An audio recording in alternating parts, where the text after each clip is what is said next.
All right.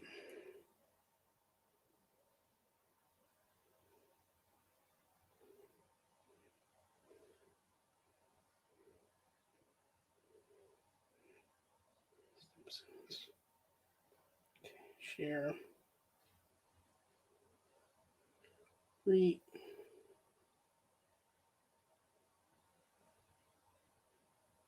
QT code.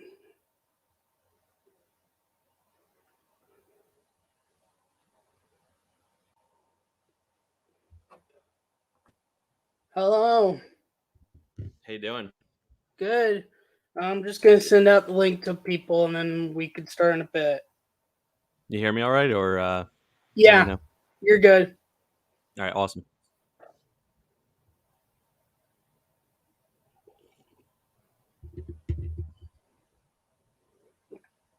Got to monitor baseball stuff while this is happening. Yeah. Just keep a link open to Twitter. Mm-hmm.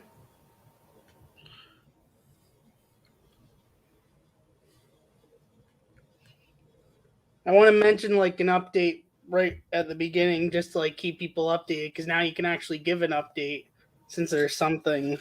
Yep. Not like a long one, just more of like a short, quick one. Like, MLB hey, this believes the talks have project. gone backwards today in the proposals. Really? Bob Nightingale just posted that.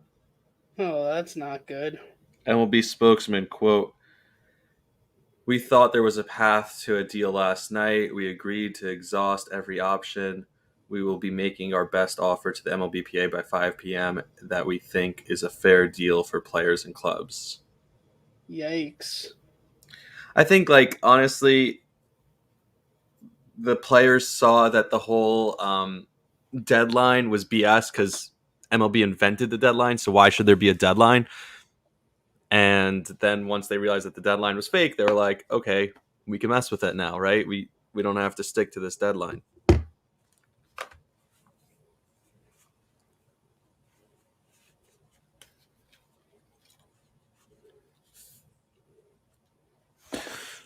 All right.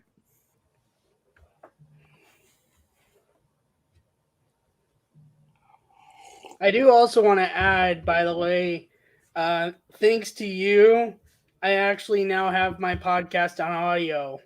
No, nice. Literally from like the first episode I heard, you mentioned it, I'm like, oh my gosh, I gotta get on this right away. And pretty much within a moment of once I found out about it, I like got on it in a snap of a finger. Yeah, I wish there was like a referral code or something that they could kick me back for that one, but guess not. Yeah, but it's still like it's. I even like hear about that before, and then like once I was like, oh my gosh, that's perfect. Because like people had told me I should try to, and I had planned to at some point, but it was just more of like figuring out how to and then getting it done. That the same thing happened with me. I saw like a targeted ad for it, and I was like, all right, cool. Yeah, I'll try this app. We'll see what happens. And I've been with it since. I know there's probably better ways to do it, but that's just how I've been doing it for now. Yeah. And you know, like, so I do this live on YouTube, obviously, but basically what I do with the recording is as I'm live on YouTube, I, well, I mean, I don't start the thing right away on Anchor, but I do the Anchor as I'm live on YouTube connected to my mic, and it works Yeah, out. yeah. I do the same thing with if I have like a guest or something, or sometimes I'll video the podcast. I've found that the easiest way for me to video it is on what was I going to say? I found the easiest way to video is like just using my regular camera on my laptop and like using Zoom or something like that. Just the FaceTime I like camera recording it, and then I record at the same time on the recording platform like the. Makes sense. Mm-hmm. All right, you ready to start? Let's do it. All right.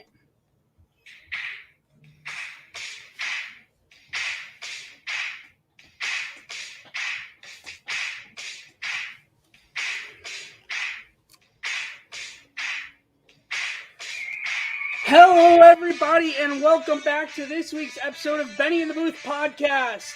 On this week's episode, I am here with my very special guest to help recap the NFL season and give a mini last-second update on baseball circumstance. As for once, for the first time in a while, there's actually an update for baseball. Well, to what extent, who knows at this point, but it's at least something. Let's get into it. Hello, everybody, and welcome back for episode 22 in the Benny in the Booth podcast. Thank you for all the support to this point. We are actually one subscriber away as of the recording of this video from the subscriber goal for 75 to 100 subscribers by the end of this month, basically, for a early access opening night MLB The Show 22 stream. As a reward, one subscriber away. So if you are new and you're watching this podcast and you are not subscribed, hit that subscribe button down below and turn the notification bell on so you're notified when I go live or post a video on an occasion that I do post a video, which is not often. So the guest I have on this week, he is from Baltimore. He lives in Baltimore currently, though supports New York teams. Actually recently started working on a radio in Baltimore, has his own podcast, Talk Show with Rami. Links to his most recent episode, which was actually posted yesterday, is in the description, along with links to his podcast via Anchor, Apple Podcast, and Google and Spotify.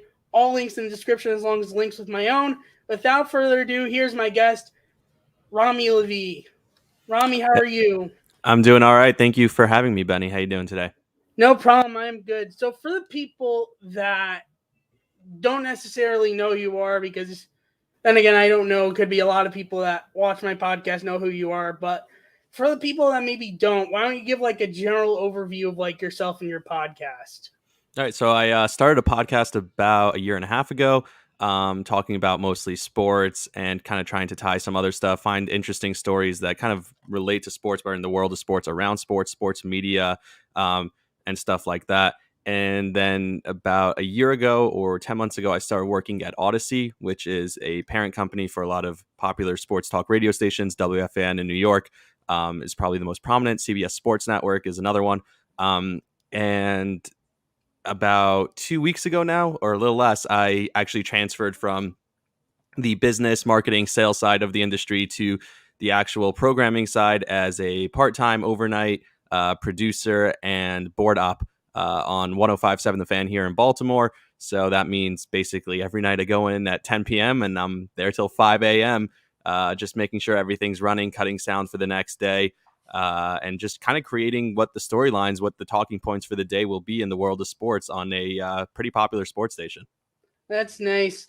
I'll even like add to something because like CBS for me, like the radio specifically, it's interesting to hear that because when I was in Israel, that was a lot of the time, or more of my second year, but even in general, late first year, second year was how I got like my sports news, because I was in yeshiva actually with your brother Zalmi, and so like we didn't have our phones, and they had this number like connect to a few of the, like American radio stations, and CBS Sports Radio is one of them. So like that was a lot of my ways of finding out news with sports, including how I, rest in peace, sadly found out about Kobe Bryant dying. Right. But and even like, so it's kind of like crazy to think that, but good for you.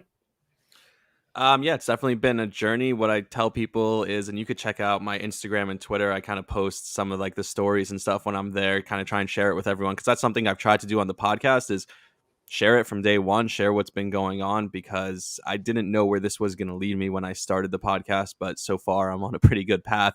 And that's one of the things that I love about radio. Also, it's that I don't know, I find that it transcends any other media because it is such a passion-based medium.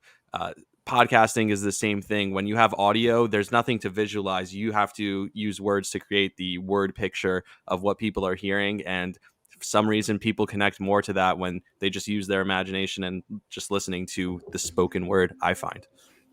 Yeah, very true.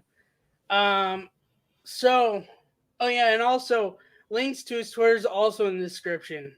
I should note that. So before we get to the whole NFL year in review, which was the expected topic we were going to talk about, last second baseball news popped up, and it's not like the news that we could have hoped for that the lockout's officially over, but at least that they're starting to make progress. As people know, they had a whole week plus, I guess now at this point, of meetings. Little progress was made. They made something on Friday, but lost it on Saturday. And then they made progress yesterday in a stretch of like 13 different meetings they had in the stretch of like basically into the wee hours of like today and like wee hours in the morning. Uh, but and the original deadline was yesterday, but they changed it to in less than 2 hours. But apparently, even now, per what you just said it right before we started, like they are apparently even backtracked some of that progress from yesterday. So we'll see what happens. But if either of us get an update, we'll update the circumstances. But as of right now, they've made some progress, and we'll just hope and see what happens. Yeah, and basically last night we were sitting in the studio, just trying to wait for something to happen. We're watching on all the news channels. We're sitting on our phones on Twitter, just refreshing Jeff Passan's page. And last night it was actually Bob Nightingale who was coming out with haymakers. And it's 2 o'clock in the morning, and then we see the final update, which is we're really close, but we're going to extend the deadline to 5 p.m. on Tuesday. And then at which point I think all that progress which was made kind of goes down the drain because the players realize this deadline that MLB created is just a fake deadline that they put in play. Like Jeff Passan said this on Michael Kay's show yesterday. He said there's 31 days to the baseball season. You think if there's 27 days to the baseball season, MLB is going to be like, nope, sorry, we can't start on time because there's only 27 days left of the season. No, we've seen a 3-week spring training before, most recently in 2020, right? So we've seen stuff like this happen before, but I think baseball realized that they need to make a hard deadline in order for progress to be made, and it worked. Significant progress was made. The second the deadline was moved to 5 p.m. today, all of a sudden progress went backwards because I think they feel like, oh, you guys are just trying to pressure us again, and both sides feel that the other is trying to use as much leverage as they can, as you would in a typical negotiation. Yeah. And also, I felt like with what news was coming out yesterday, I felt like with how progress is being made, both sides were more and more trying to like get it done by the deadline. It wasn't like one side trying to, one side like now we want to delay games and push off games. Like both wanted to try to actually make it to the deadline. Hopefully, I mean, for all we know, it could be, but hopefully that's also for today that they're wanting to try to uh, get it done before the deadline. But at this point, all he could do is just hope and pray. But one of the big things among the certain things that they had agreed upon was a 12-team playoff after there was talks for 14, expanded to 14, 12, so many other talks. They ended up pretty much, it seems like, unless something's changed, settling on 12, which I think is definitely better than 14. Obviously, you still might have problems of like now you're potentially letting teams that are going to be like potential playoffs, but could be barrel scrapers still in the playoffs. But it's still like I don't know the right, but yeah, definitely interesting. I think 12-team playoffs works. We saw this in the NFL for years, right? That's what it was. It was Oh, for 12 sure. teams, and they had the two buys for the two top teams where you're giving a benefit to teams to win the division. You want them to win their Right. division, but you're also incentivizing teams to pile on. If the Yankees are winning the division by 10 games with 30 games left, and it seems like they'll probably win the division, maybe they're just going to stop playing. No, we're going to pile on. If it's the trade deadline and we are killing it, let's say it's the AL Central, just a weak division, right? And Yeah, whatever that's team a is at good the top, example. yeah, whatever team is at the top of that division at the trade deadline is like, we're going to win the division anyway. There's no reason to go out and make some trades. Now they'll be incentivized to continue to try and improve their team because, hey, we want one of those buys in the first round of the playoffs in the wild card round, something like that. So I think that can work.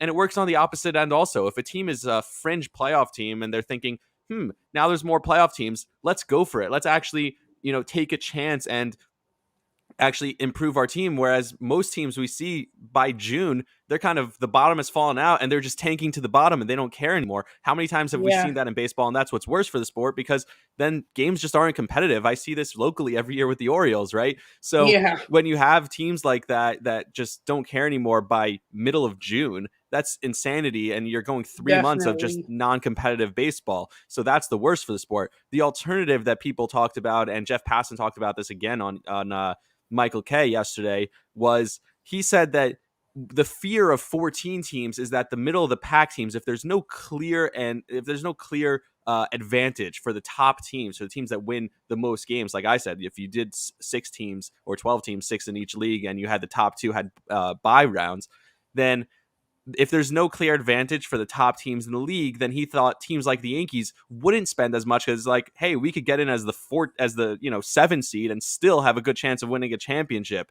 So the point is that you try and find that balance where it's competitive, it incentivizes teams to want to spend, to want to compete every year, but there's always going to be ways for teams to manipulate these rules. So even with a salary floor, for example, right? That's another thing that they talked about, that you need to spend a certain amount on your team. No more can the Orioles spend, I don't know, $25 million on their team while the Yankees are spending $200 million, right? The Orioles, every team needs to spend at least $100 million.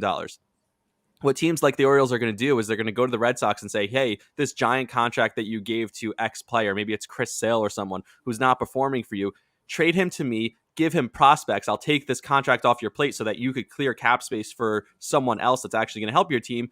I'm just taking this bad contract on just so I could get a prospect with it. And it's not actually going to improve winning. It's just going to help. It's just those bottom feeder teams are still going to try and lose, but they're going to try and use these rules to their advantage. So who knows how it's going to play out. The bottom line, what's worse for the sport than anything else is the fact that there's no games now. And the only news they're getting, because baseball hasn't been in the news for the last few months, no one talked about them because there was football, then there was the NBA All-Star, there was the Super Bowl, all that stuff was going on, and baseball is out of the news. That's the worst thing for baseball. And now that they're in the news, it's all negative news. So how's that good for the sport?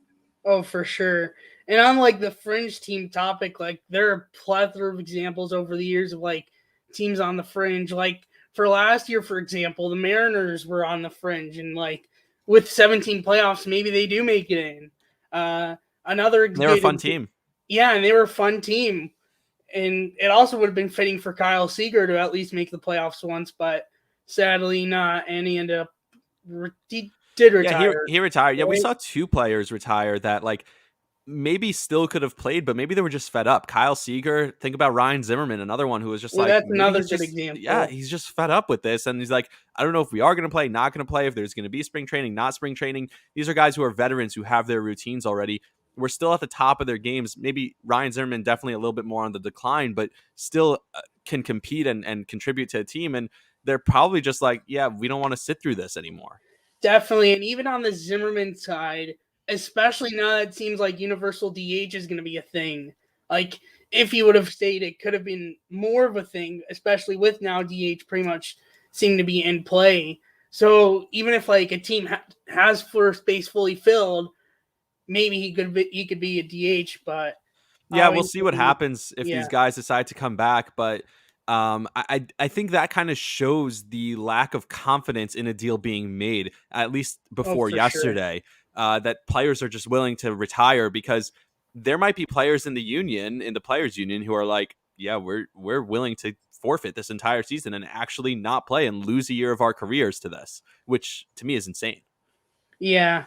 And I also thought one final point I'll make on this, and then we'll jump to what we were planning to talk about, is that I don't think realistically, because of the fact that they missed out so much on COVID and how much money they lost because of COVID, that they cannot go without a season this year. But obviously we'll see what happens, because like if they go a whole nother, like if they cancel this year completely, they'll be down the drain even worse. And Yeah, and think about teams like Kansas City or the Orioles or the Rays.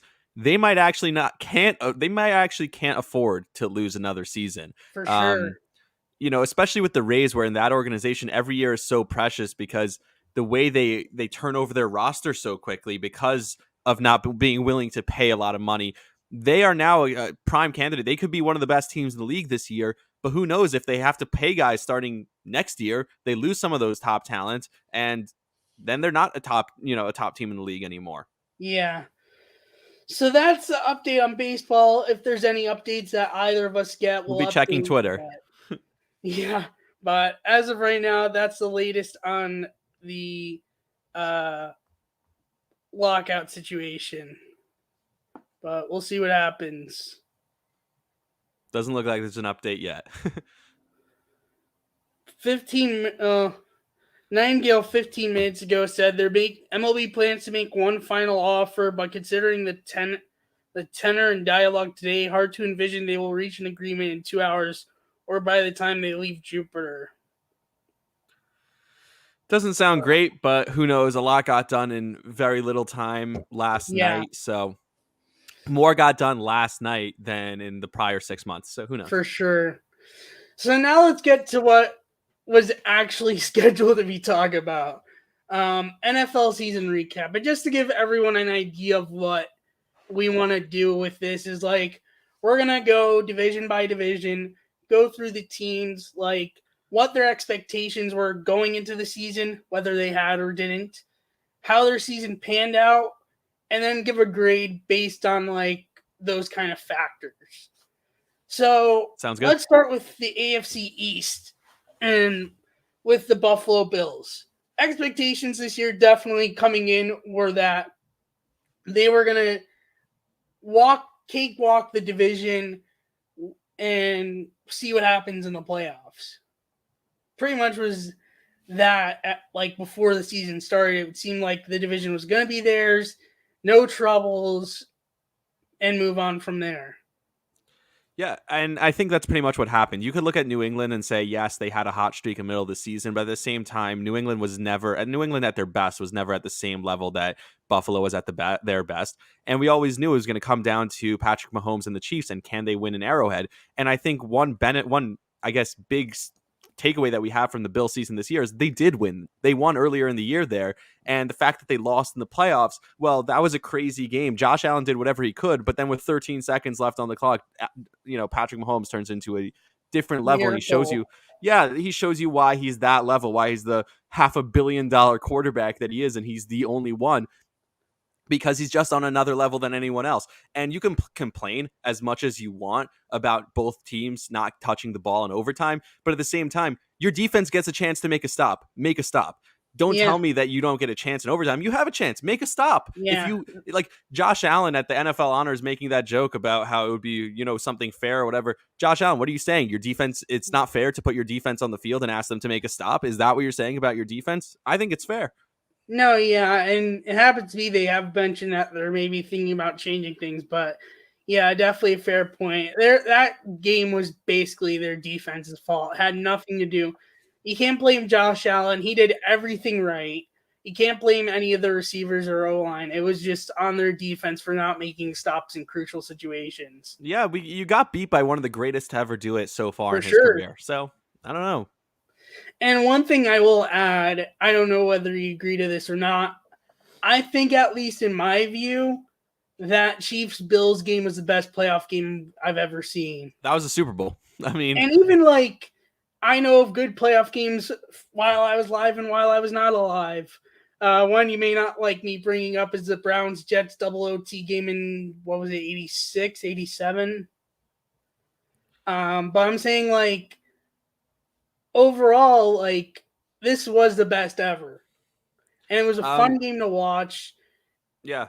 And there's always recency bias with these things, so I don't want to come out and say best ever. Definitely the best in recent memory. I mean, you could go back to some of the Super Bowls, obviously. I think the Seattle-New England Super Bowl was insane. I think that definitely was. New England-Philly Super Bowl was incredible also. This game had everything from an offensive perspective, from a drama perspective, and all that. So I don't know. But yeah, I think as far as the Bills, you kind of just got to tip your cap at that point. And the fact that neither of those teams actually made it or won the Super Bowl this year is just that's insane. A whole nother story. And I think that personifies the theme of this year. And I said this on the podcast in the past. The theme of this year was find an upset and pick it. And I'll even say this: people that watch my podcast know from like when I did predictions. When I made predictions for the divisional round, I had every other game but the Bills game not being an upset, and the Bills game being an upset, and I was completely wrong. Yeah, no, it was crazy what happened this year because the whole season went the way it went. I actually, before the wild card round, I took the Bengals at plus 1800 to win the Super Bowl. Came pretty close. I did Oh, not for cash out during sure. the game. No, yeah, made If the $0, Bengals but had a still, better O line, you probably would have won that. likely, yeah, And I'll even say this, and I could wait till the Bengals part. I'll save it for the Bengals part, but there's something about yep. the Bengals I Save it. do want to add. But with the Bills, though, like, they did win the division, so they got that.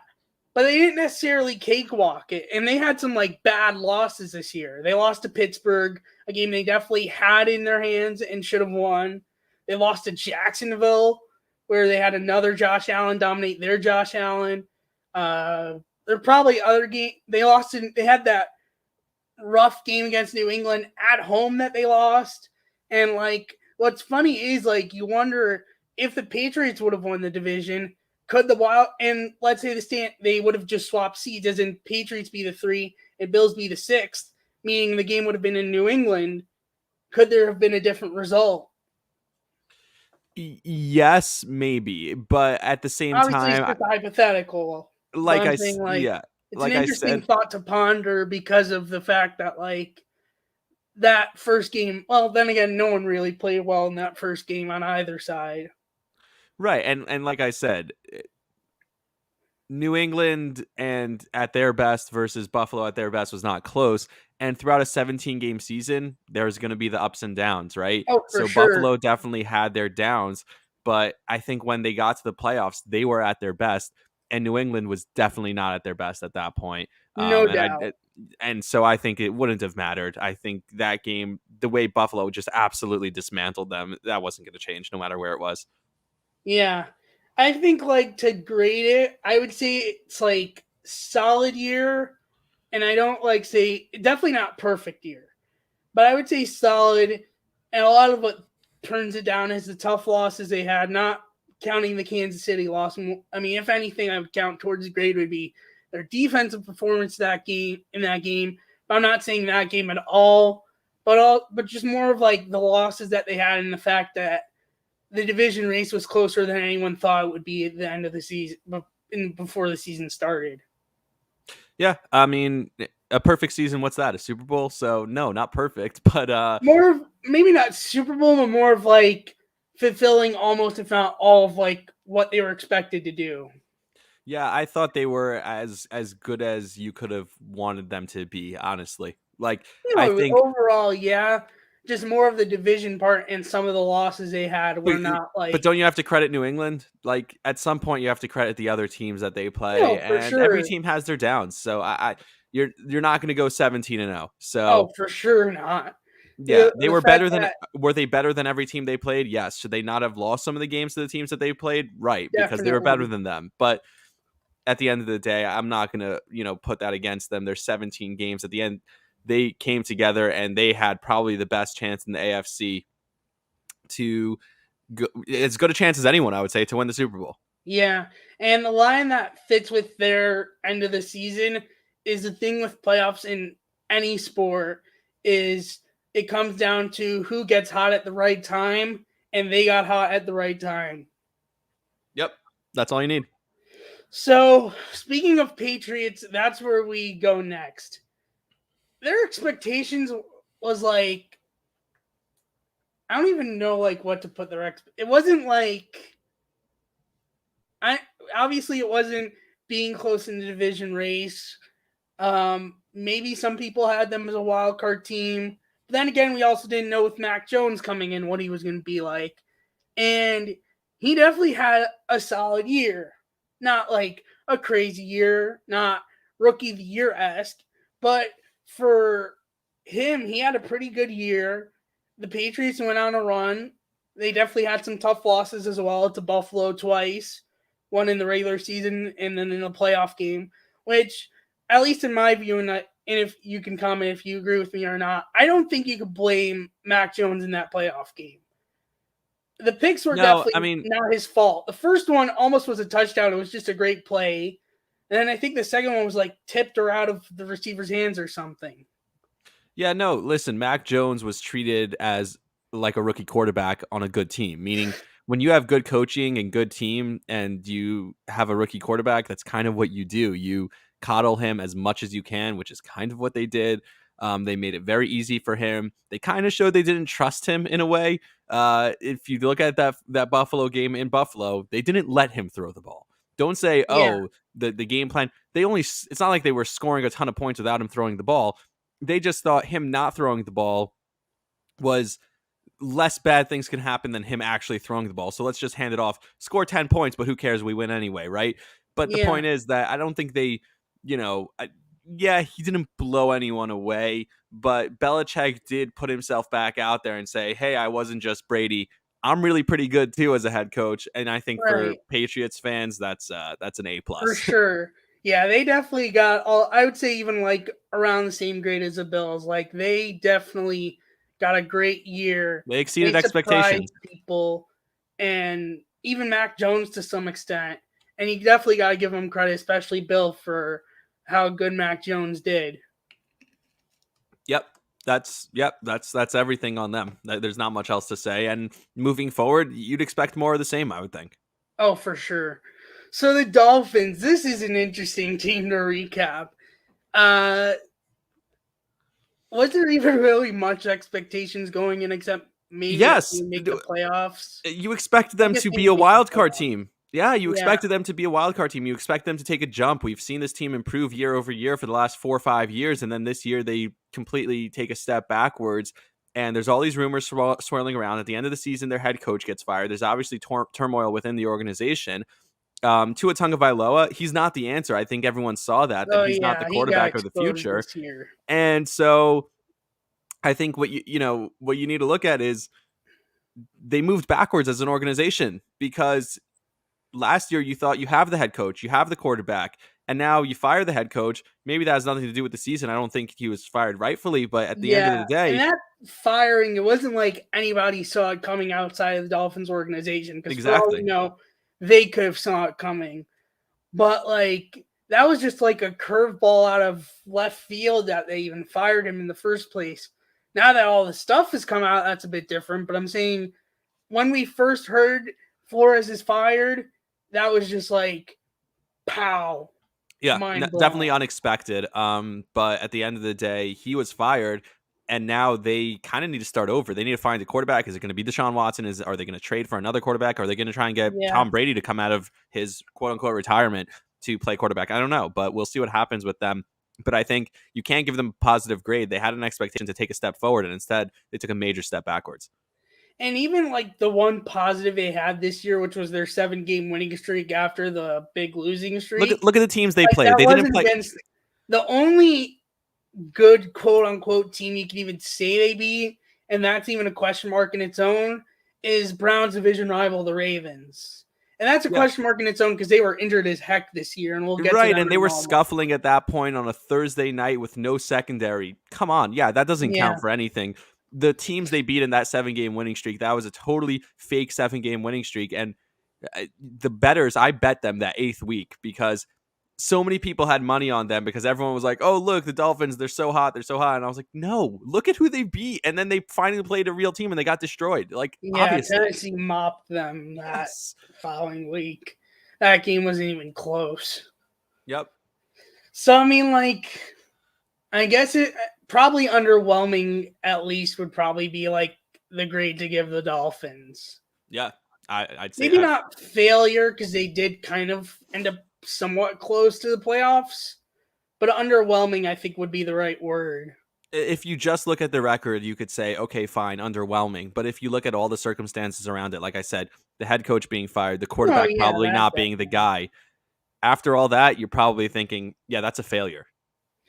yeah, definitely not on the good side at the end of the day. And then the last team, the AFC East, the Jets, they didn't really have much, but maybe to get up and they had a few ups, but not really. I mean, Zach Wilson had some good moments, but then he was taken out for what's his name, Kobe White. Mike No, I'm mixing up Mike with White, Mike Kobe. White. He Mike wasn't taken White out for him. He was injured. Like he or got hurt. injured, yeah, or temporarily replaced. That's probably the better word for it. And Mike White had one good week, and then he fell down to the bottom of the barrel. So like, they had a mixed bag year. Like, They had what you'd expect from a first-time head coach, first-time offensive coordinator, yeah, first-time quarterback, rookie everything, youngest team in the league by far. Here's where they were impressive. If you look at their draft class from this past year, and again, I don't expect everyone in the league to know this. I'm a huge Jets no, fan, but you look at Zach Wilson, you look at the two Michael Carters, you look at Elijah Vera Tucker, you look at Elijah Moore. they That definitely is had a solid draft. Yeah, those are some really good players that they pulled out of this draft. And I think they have players to build on. Now they need to do it again in the draft. So is Zach Wilson the answer? That remains unknown. Right. That's frustrating because you want to know what the answer is at quarterback. But Oh, for sure. definitely the second half of the season, once Mike LaFleur went into the booth and was calling the plays from up there, they looked like a better offense. And it looks like an offense they could build around. They have two pieces on the offensive line potentially in Vera Tucker. Um, and Becton, and then you have a wide receiver and Moore who looks like he could be there for a while. Braxton Berrios totally had a breakout season. You have Michael Carter at running back. That looks like you have some building blocks towards building a really good team in the future. So we'll see. They have to improve on it this year, but I don't think there are any expectations going into the season. So how could it be a disappointment? Are No, you yeah. thrilled with the way it went? No, No, but I don't think it's disappointing. I think it's kind of just no. okay. Let's see what happens this coming off season, and let's see what happens next year, and can they build on it? Yeah, okay, I think is also like a good way to put it. And I want to comment on Becton because I remember at the 2020 draft with the Browns that had the 10th pick and Becton ended up being available at 10. I don't know why, but for some reason I didn't want Becton, and it ended up actually somewhat working out for both teams because Wills, when he's healthy, has been playing very good for the Browns, and Becton, as you said, has been one of their rising stars. But Yeah, it's and just kind Becton of got funny into how some. like I didn't want him when the draft happened, but he's ended up being pretty good. Yeah, and the question with him was always off the field stuff and motivation and stuff like that. And yeah, that's still a question mark for him. But I think we've seen this off season. They've gotten him on a track with a nutritionist and with a workout regimen that hopefully he'll come back strong next year. And they didn't guarantee him a position on the offensive line for next year. They said, "Hey, you're gonna have to work and earn it back." And I think that should hopefully motivate him. We'll see what happens. So now on the AFC North, the Bengals themselves expectations. I mean, like I guess was like close to playoffs, maybe like brink if that's, and they way exceeded expectations. Like Jamar Chase ended up being way better than people thought, especially because people thought like with him dropping every pass practically in the preseason that he wasn't going to be as good as he ended up being, and he ended up winning Rookie of the Year. And I still have a question with the awards that's hanging on my mind. The fact that like Chase won Rookie of the Year, fully deserved, expected, fair. Like that wasn't going to change with or without the playoffs. Like he was set on the Rookie of the Year. I mean, there could be other people that had contention, but he was pretty much like to everyone the Rookie of the Year. Burrow comeback pretty much was close to cemented with the playoffs because obviously Dak had a firm case as well. But he also like he deserved it as well. Either way, both deserved to have a shot at the end of the day.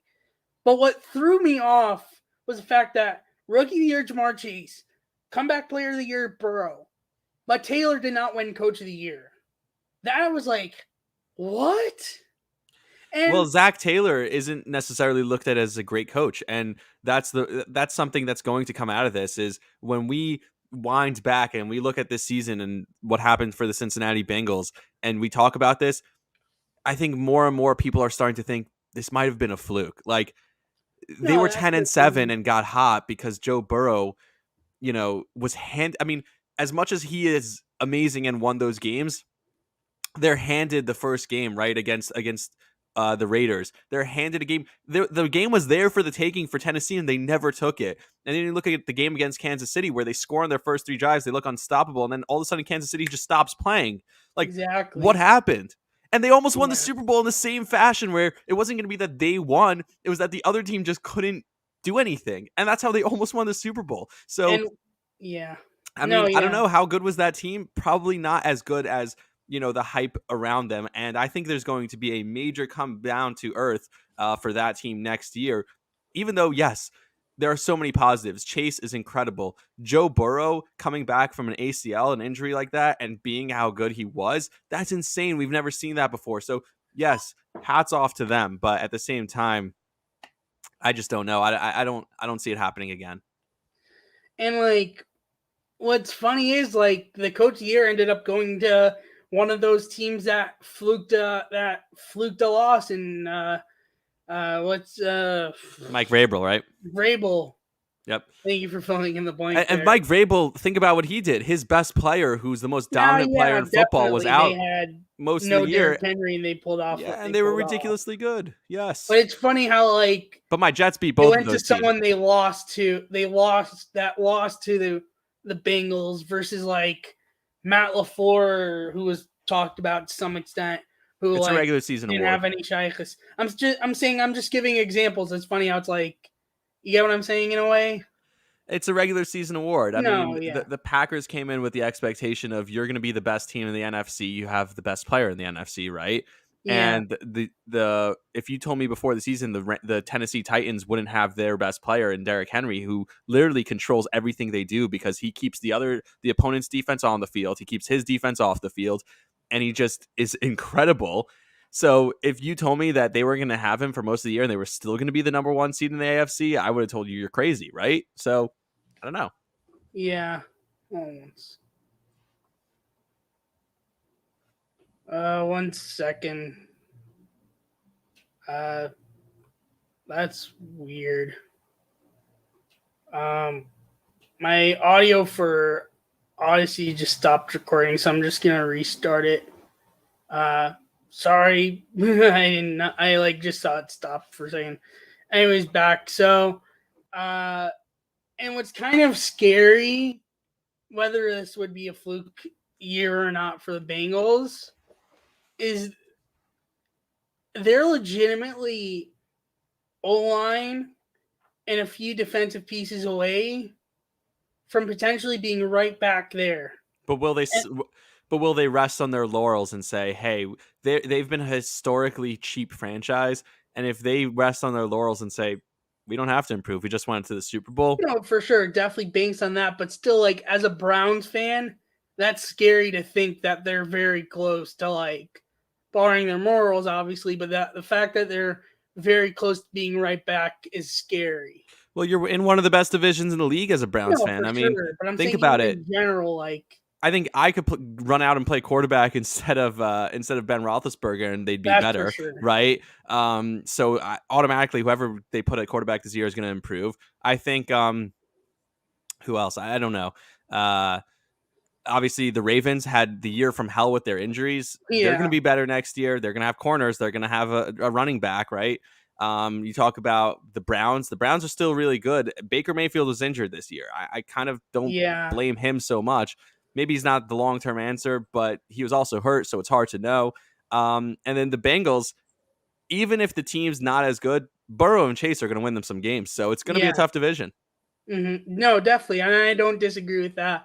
But it's just either way, even with how good the rest of the division is, and in general, it's just scary to think that they're so close to like getting on a run like that. So they definitely deserve like a great grade for their season, no doubt. With the fact Yep, that they caught everyone by surprise and just ended up almost winning the Super Bowl, for sure. no matter Exceeded fluky expectations. or non-fluky. Yeah, no, exceeded expectations. And like I said, they hit on the Chase pick, and Burrow came back from an injury and was better than anyone could have expected. Is there much more Yeah, you could ask for? Probably not. no, and especially also with how bad his O line is, to pull off what he pulled off is just incredible. Yep. So now to the Steelers. they didn't really have much expectations except for like Roethlisberger, go have the ride of your career in your last year. Like that was pretty much their expectations. Yeah, and Roethlisberger should have retired 2 years ago. Like No, for he sure. couldn't play anymore. And if they had played, I don't know, take any quarterback, Gardner Minshew, if they had put him at quarterback, they'd be better. So, you know, it's tough to say what this team really did when you're kind of giving away a season, just hoping that the rest of the team around you can carry you. And without the quarterback, that's hard to do in the NFL. So this is a really good team. We'll see who plays quarterback for them moving forward. But I think they can only improve from here. Yeah. Um so and they ended up barely squeaking to the playoffs and they got whooped by Kansas City. That game was not even close. They had a lead at one point, but realistically that game was not close. And Not at all. I guess like a grade for them would be like meh, if even. Like Yeah, it's I mean, kind of hard to like give them a grade. you can't say they underperformed because No, they made the playoffs. They dragged the corpse of Ben Roethlisberger to the playoffs. So, and Najee worked out pretty good for them. yep. So I don't know. It's not a negative grade, but it's not really a positive. But how is it ever Yeah. going to be a positive when that was your game plan to just try and drag the dying corpse of Ben Roethlisberger on a season with you? And Najee was the right player, and I could also make the same case about a similar team's pick, and we'll get to that. That's gonna be in the NFC, but when we get to the NFC, I'll talk about that. Like Najee was the right player in the end, but you wonder if O-line would have helped there instead of going Najee. And even with Freiermuth, who ended up being, I'd say, meh, not like terrible, but not like great. Like, what if they go O-line in both those picks? Maybe not like Super Bowl bound, but at least would have helped with the O-line issues that they had. I don't think anything was changing for this year just because Ben wasn't No, capable. Yeah. but at least with a bit of better protection, it might have given him a bit more time to assert things. Maybe He couldn't throw the ball more than 10 yards down the field. I don't think that was a protection issue. That was his arm is dead. Yeah. So now to my own team, and I'm gonna be flat out. I don't have bias when we talk about this. The Browns. Oh my. Hey, you know it's funny. I was actually at the Browns Ravens game this year in Cleveland, not in Baltimore. The one where like the Browns won by the skin of their teeth. Well, I was That at the was one a here, tense so end of it. Like, yep. and I enjoyed going to the game, which because also like the last time I was at a Browns game in Cleveland, my dad lives in Ohio. Just like give a little background on how I am able to go to Browns games. Um, the last time I was at a game was during the 0-16 season, their last home game against Baltimore. So like to come back first time against the Ravens and then win, whether by the skin of their teeth or not, was nice. Yeah, and they almost won the game here in what was it, the Baltimore as Sunday night well. game in Baltimore. Yeah, so I was there for that one. And that one was just basically Baker Mayfield was like, here, take the game. I don't even want to be Yeah. here right now. He was trying his I said at He halftime, I was like, fumbled. okay, He you gotta bring Stack in Case Keenum. fumbled. Landry fumbled. They literally picked off Lamar like 4 times and got what 3 points out of it. Exactly. Like, Yeah, Baker was that's awful in how that you game. lose a game. Yep. Nope. And Baker's injury obviously is what affected how they're because going into the year they were expected to be back in the playoffs and potentially make a run. Not guaranteed to make a run, but at least expected to be back in the playoffs. Yeah, I think this season was a major disappointment for them, honestly. I think No doubt. they were supposed to improve. Baker Mayfield finally showed signs last year that he could actually maybe be the quarterback of the future. Now, despite the injury, maybe you could use the injury as an excuse, but I don't think he's the quarterback of the future, and that's a real problem because that was the one position you had a question mark about. You have the running back, you have the defensive line, you have the O-line, you have corners, you have a really solid team, and the only question was your quarterback. And then on to the cherry on top is your number one receiver who couldn't get along with your quarterback goes and wins a Super Bowl elsewhere, right? So Yeah, I and mean, the number 2 might be out the door depending on how they want to manage their cap space because Landry's got a lot of dead cap in his exactly. contract. Yeah, the way you win a And Super Bowl in the NFL. realistically, I would want him to stay, but with the amount of cap they could gain back by him leaving, it wouldn't be against it. But honestly, as a Browns fan, I would love him to stay because he's been, except for this year, he's been pretty good. And I've enjoyed him being a Brown, but obviously more comes down to how they want to manage their cap space more than how much I've enjoyed watching him play for the Cleveland Browns.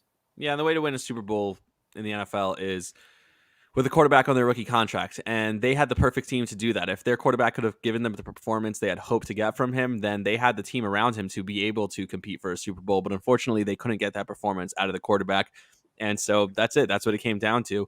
Baker was just not good enough, and now who knows? Now you have to start paying people, and that's when it falls apart. So unless you draft someone new and he's great, which it doesn't look like that guy's in the draft this year. No, for sure not. I don't know. So this was a major disappointment, and I think it's a really just a lost opportunity because think about it. If they sneak into the playoffs, maybe they're the team that flukes their way to the Super Bowl and not the Bengals. So who knows? Maybe. And it's like, and what's also like a positive from this year is their defense took like 5+ steps forward this year. Like a lot better. It was one of their best defenses they've had in years. And like that was such a huge positive. And if the offense was better, like you said, they could have had a fluke run in the playoffs. But sadly, their offense was just a disappointment, and it just didn't work out that way. And the way to grade it is just disappointment / an F. Yep. Period. End of story. So the Ravens, I guess the team of where you live.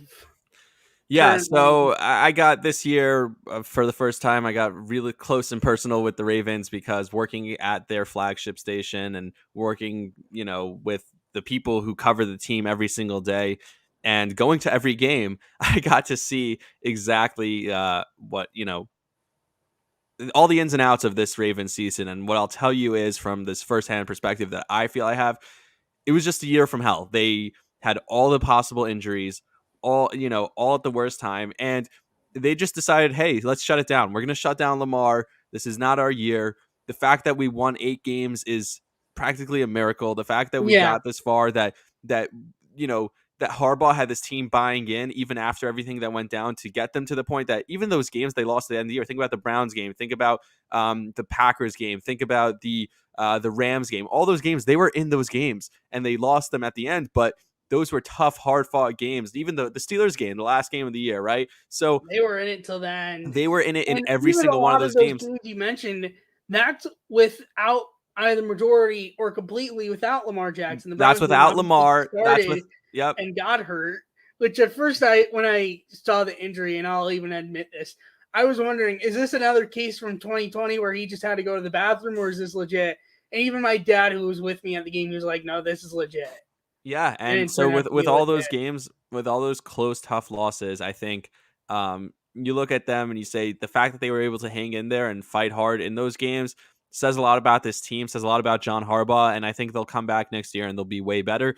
And now they just have a better draft position because they lost those games. So I don't think that in the long run this is going to hurt the Ravens. I think they'll be back and better than ever next year. The only question is, do you give Lamar the money? He's his own agent, so there's a problem with that. So figuring out the contracts so figuring out the contract situation is going to be a little bit sticky for them. But if they can work that out and figure out what they do moving forward with Lamar, I think they'll be back. And I honestly think you have to give, all things considered, you have to give this season a positive grade for the Ravens. Honestly. Yeah, and even though they definitely did not go to expectations, which pretty much was make the playoffs. But they were close. And probably win a playoff game or two. That was the expectation. But considering what happened, you have to put in the fact that they were injured to heck. They could have won 2 games this year. Realistically, could have had a 2-win season. Yeah. And they pulled off a heck of a run. I would definitely say probably solid as well. I wouldn't go great or fantastic. I'd say solid. And that's even incorporating the injuries and stuff. They put up a heck of a run, and even as a Browns fan, it's kudos. Yep. one thing I want to add before we get into the AFC South, which is mostly anyways going to be like one good team and the rest are like trash. Some people were putting out Browns fans, like some had the thought of like fire Stefanski. And yes, there were some rough play calls this year. I won't disagree with that. But it's only year two. He's coming off winning coach of the year, like too soon. Now, if next year they go out and put up a season like that, then you can maybe consider it. But I think it's too early. Yep, I agree there. You don't give a guy the hook after 2 years, especially when he didn't have his quarterback for the second year. So I don't know. Yeah. So let's move on to the AFC South, where we'll just get the one good team out of the way. The Titans. They expectations were pretty much win the division with ease, which they pretty much did. No one, I mean, like Buffalo, I mean, not Buffalo, Indy kind of gave Indiana, them a yeah. run for their money, but Tennessee really did slip away with the division, no matter how close Indy was. Yeah, and again, it's a weird situation. You have an injury to one of your best players, so the expectations get lowered. But then they make the playoffs and they lose in just an awful game, right? So Yeah. then that's kind of And a even the fact disappointment. that they got the one seed with a bye was a shocker and above expectations. So, like, they had a lot of pluses, but their big minus that affects their grade is the fact that they lost immediately in the divisional round, Yep. where Tannehill, even though most of the picks were not his fault and some more of like back down or out of the wide receiver's hands and into the defender's hands, that's still a bad performance he put up by throwing, what was it, 3, 4 picks? Yeah, and now the question is, do you have to move on from Tannehill, a guy who we thought Yeah. was his career was revived, and he was really carried by Derrick Henry for those last couple of years, but now it seems like even though they win the games without Derrick Henry, so credit Tannehill, but then one playoff game you lose, so all of a Yeah. sudden it's all out the window. I don't know, but I'd say it's a weird season. You can't call it a disappointment, like I said, because they get the one No. seed despite the adversity, but then they lose in disappointing fashion. So it ended disappointingly, but overall, I think I it think was, solid would probably be the right yeah, word here. exactly. And also, like, it's funny because Tannehill was even a question mark at the end of last year, especially Yep. after his playoff performance against Baltimore in the wild card game the year before. So it's I think interesting. anytime he shows flaws, we kind of have a vision of Miami and all the terrible things he did there, and you're like, oh Yeah, my god, is he that guy? How do we know he's not that guy? right. By the About way, Indianapolis, one question I actually want to have before we move yeah, on. go ahead. Then again, I haven't been to much football stadiums, but since you've been to M&T Bank Stadium, what would you say the stadium's like? Is it nice, like solid, like in general, not like compared to other stadiums necessarily, but in general? So I've been there now, I want to say 7 or 8 times, which I think might be more than any other single stadium other than MetLife. Makes So sense. yeah, which is just crazy. But I think so. I've seen so the suite level is nice. Okay. The club level, which is below the suite level, it's like the outside section, super nice. The stadium itself, as a whole, really nice place.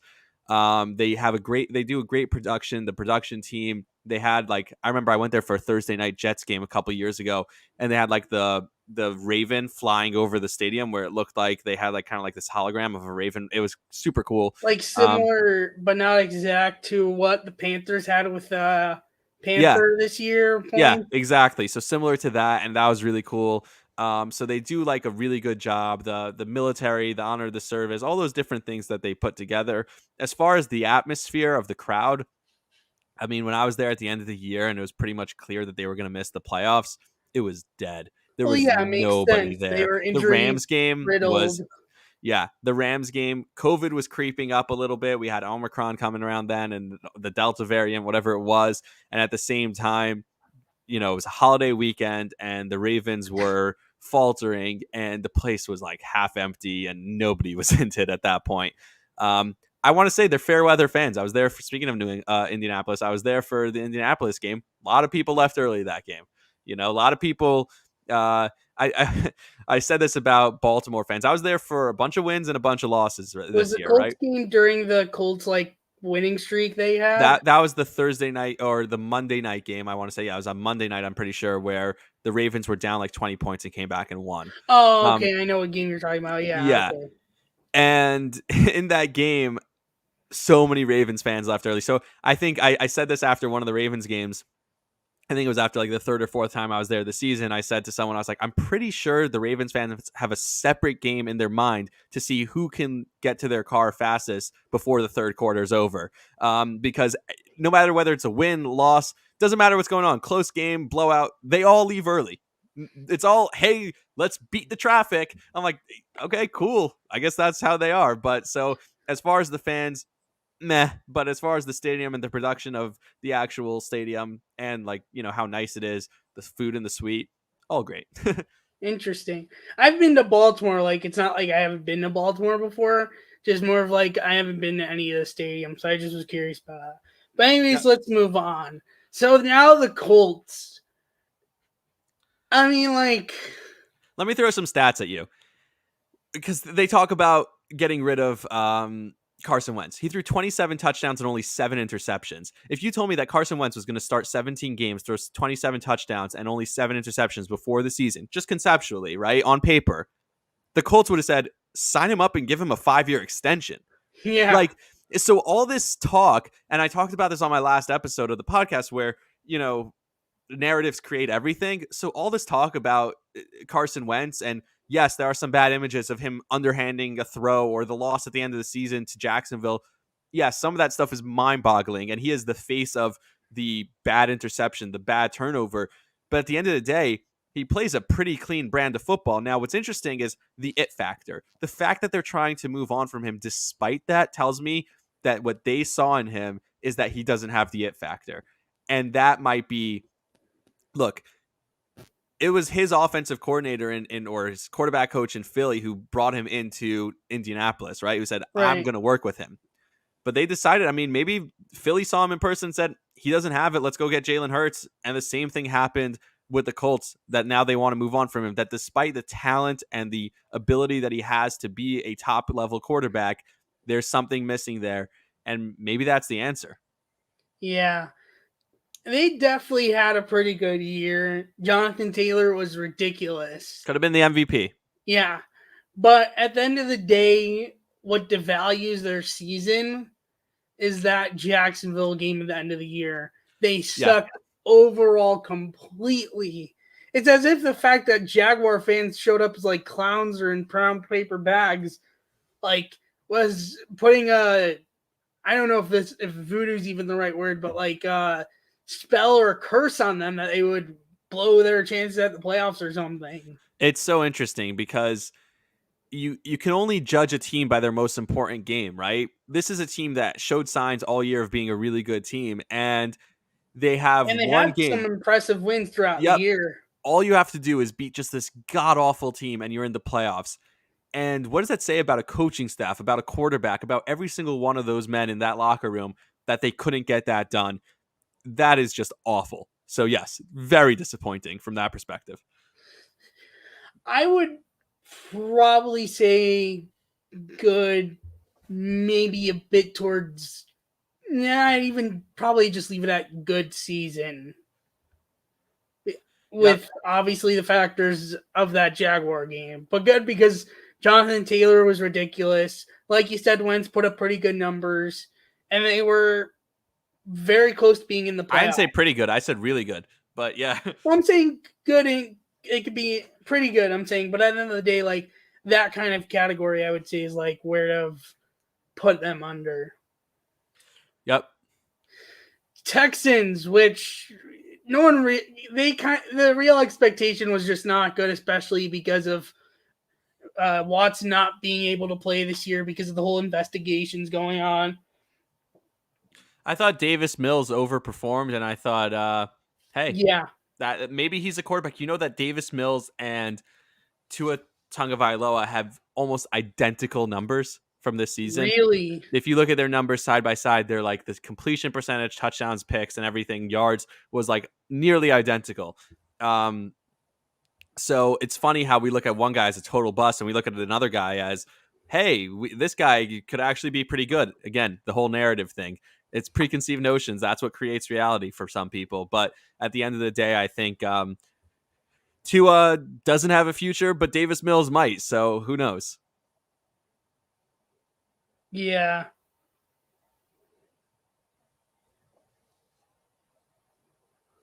Uh-oh. Is there an MLB update? Bob Nightingale 7 minutes ago. Once the union formally responds and barring a stunning surprise, MLB is expected to make their official announcement of a delayed 2022 regular season. Oh, God. Yeah, I just saw a tweet from Passon that says, y'all should know by now. And that's it. Ken Rosenthal making a valid point 3 minutes. Oh, no, wait, sorry. It's not Ken Rosenthal. It's someone proposing as Ken Rosenthal. Don't fall Hello for the to fakes. people I that got just Jeff popped Passon up here. in my YouTube chat, by the way. What is that? People have popped up in YouTube chat putting a message. So hi to both of them, Ben Aberman and Dale Gribble. I like to notice chat as much as possible. Here's what Just we to got. but MLB's best and final offer. No changes to CBT thresholds. So it's 220, 220, 220, 224, 230. A 5 million increase on pre-arbitration bonus pool from 25 million to 30 million. An increase on salary minimums from 675,000 to 700,000, moving up 10K a year. MLBPA's previous offer was 238, 244, 250, 256. 263 P arbitration was 85 million with a 5 million annual increase. So that's a huge number. That's probably the biggest gap, and the minimums were 725K going up by $20,000 a year. So the biggest gap right now is the pre-arbitration bonus pool between the two yeah, sides, and it looks like a deal will not get done, and baseball will yeah. inevitably be delayed. Well, we'll still They keep had their updating chance. it. They had their chance to do something, positive and have their moment in the sun. But again, they've messed it up beyond all Yeah, feasible return. Right? but we'll still keep an eye out just in case maybe something by chance pops up that hey, there's not going to be canceled or something. But as of right now, it does not. It seems like it's going to be delayed. Yep. Anyways, getting back to the matter at hand, I just saw it, so I wanted to note that. But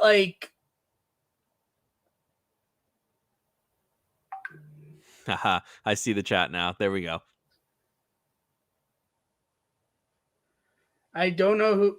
That's my Ben dad. Aberman. My dad. Who's Rabbi Ito? That's my father.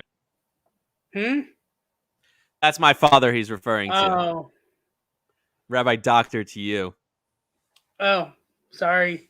not you, but Oh. Abram. Okay. So then, got it. I didn't know that. Well, now, okay, that makes more sense. Uh, not sure, Ben. I don't know. We'll see.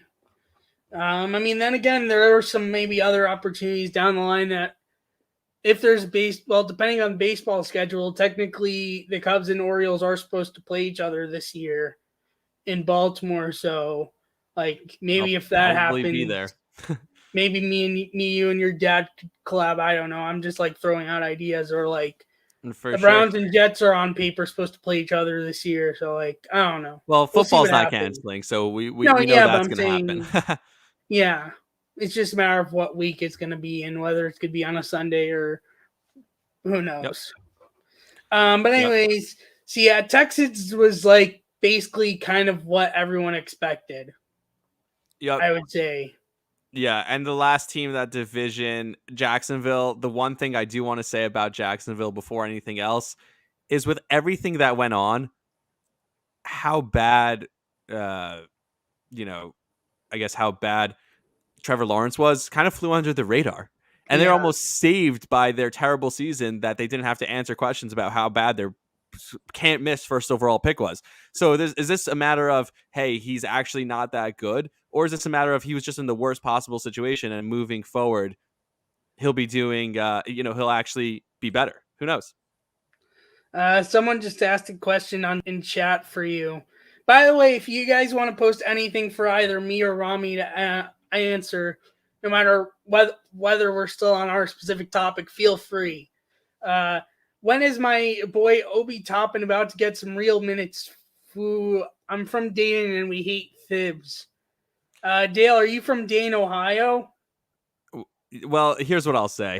As far as Tibbs, Former Bulls coach, by the way. Well, you love him until you don't. Here's the thing with the coach, and Knicks fans are starting to turn on him. What he brings to a team is accountability. He brings defense. He brings hustle, and the Knicks are doing none of those things. So whether it's his fault or not, they're not doing it. So if they're not doing it, then obviously it means he's lost the player's ear, and they're not listening, right? So Obi should be playing. Yes, they should be trying to figure out what the future is. This season is lost, but Emmanuel quickly should be getting more minutes and should have a longer leash. Obi Toppin should be playing more. Quentin Grimes, Deuce McBride, Jericho Sims, RJ Barrett, all these guys should be getting more minutes and playing more. And the fact that he's not playing them is kind of disappointing for all Knicks fans. And so they kind of want him out. I would say Knicks fans, the feeling around Knicks fans is that they do want him out. Despite appreciating everything he did last year and what he's capable of doing, he's not the right coach for what this team needs right now, it seems like. That's my take. Interesting. So the Jaguars were not good. And I'll even put it this way. I'm a Buckeyes fan of college football because I've only been following college football for the last few years, not like my entire life. And when it came to making a decision, it was easy for me based on like where I've lived. Illinois, all the college football teams are inconsistent. I mean, literally, Northwestern went from like twice, well, at least from 18 to 19 division champions to like a 2-win season. Obviously, you don't know what's going to happen. And then they went from again division champs to like bottom of the barrel. Illinois hasn't had a good year in years. They've had upsets, but not a good positive year. And then New York, the only optimal choice is Syracuse, which like you're not rooting for Syracuse. I'm saying they're not good. They had something this year a bit, but I'm saying like that wasn't really much of an option. I was in high school in Milwaukee. It's theoretically Wisconsin, but even they're inconsistent, and like Ohio State was the most consistent of my options. But basically, what this had to do is like I was having hope for like Urban Meyer as a Buckeyes fan that maybe you'd have something, but I don't think anybody could have expected how. Could it have gone worse if he tried? Like it couldn't have gone any worse than it did. I don't think. For sure. Inconceivable, unless he actually literally pulled an Aaron Hernandez and murdered 3 people. I don't know. I guess it could have gone worse. Yeah. But yeah, they had a terrible season. So let's now to wrap up the last division in the AFC West. The Chiefs, they expected pretty much to be right around what happened last year. And they had a great year. They ran through their division once again. Well, maybe not ran through, but at first, the Browns game, they obviously again same thing as the Bills. Team ups and downs. They lost some tough games, but at the end of the day, they were where they needed to be when they needed to be there. And they can't say anything else. To Cincinnati, which is also another difference. Yep. But they definitely had a great year per their standards. Like their grade is great. And their offensive line, which was a huge question mark in the Super Bowl, actually looked better. So yeah, obviously the Bengals game, it wasn't the greatest because they got sacked more than they sacked Burrow. But I'm saying in general, their O-line was pretty good this year. Yep. So I would say great. If they made the Super Bowl, maybe I'd give more perfect. But they didn't make it. Mahomes had a bad game in the Bengals game. Bad second half. I mean, good first half. After that play, his brain broke. I don't know what happened, but he choked. He dominated them he dominated. He didn't choke. Players like that don't choke. I'm saying in like the second half, once he started going downhill, he choked. I don't know what happened. I've heard maybe he was injured, concussed. I don't know what it was, but that doesn't make sense. It's not possible that the first 3 drives were as good as they were, and then the rest of the game was as bad as it was. We've never seen that before, such a fall like that. So I don't know. Yeah. And they were even bottom of the barrel of the division at a point this year with their losing ways. Yep. But they ended up like the Bills. They got hot at the right time and still won their division. The Raiders, which they were a wreck this year with all the off-field stuff. Arnett, former Ohio State guy. I'm blinking on the receiver. Ruggs. That was Ruggs. Yeah, they had more guys go to prison this year than guys like make the Pro Bowl. Yeah. Oh my gosh, why am I blinking on something? Gruden, that issue. But on the field, they had a pretty good season. The fact that they kept it together with everything that was going on surrounding the team is extremely impressive. Speaks a lot to the character of the team. At the same time, they made the playoffs. What more could you ask for? I think that was their expectation going into the season. Well, yeah. And they were very close to beating Cincinnati. Yeah, if Derek Carr doesn't spike it there at the end of the game, then they might win. Yeah. But so they also, I would say, like, very good to great area. Definitely that area, I would say, for them. The Chargers, they blew it. They were expected to make the playoffs. Herbert definitely went up this year and definitely had a lot of good things. And they literally, if they didn't take that timeout, they could have just tied with the Raiders and they would have been in instead of the Steelers. Now, would they have beaten Kansas City or whoever they would have played? Probably not. But they would have at least made the playoffs and made their grade a bit better. But in the end, they missed the playoffs because the coach literally called timeout. And okay, that's another thing that there was a narrative there. They were going to always try and win the game. The Raiders were always going to try and win that game because winning that game meant playing Cincinnati versus if they tied, then they have to play the Chiefs. So the Raiders were never going to try and tie that game. It wouldn't have made sense for them. But I'm saying, like, for the Chargers' perspective with how close they were to, like... They called a timeout because they needed to get different personnel on the field. That's it. Yeah. I don't know. That was the most overblown thing in the media ever. That was a non-story. He called timeout, and he was right to call timeout in that spot because he was trying to make a stop. Period. The end. Yeah. So, I mean, like... Herbert took a step forward. I saw him in his... No, he definitely did. I saw him in his worst game of the year. That game was painful to watch. So I saw him in person in Baltimore where he was just absolutely awful. Just had open guys all day and was just totally... I've never seen a more inaccurate game from a quarterback where he was just missing throws left and right. But aside from that game, he played really well. So I guess I was the jinx that time. I would probably say for grade, like, solid to good year for their perspective. Yep.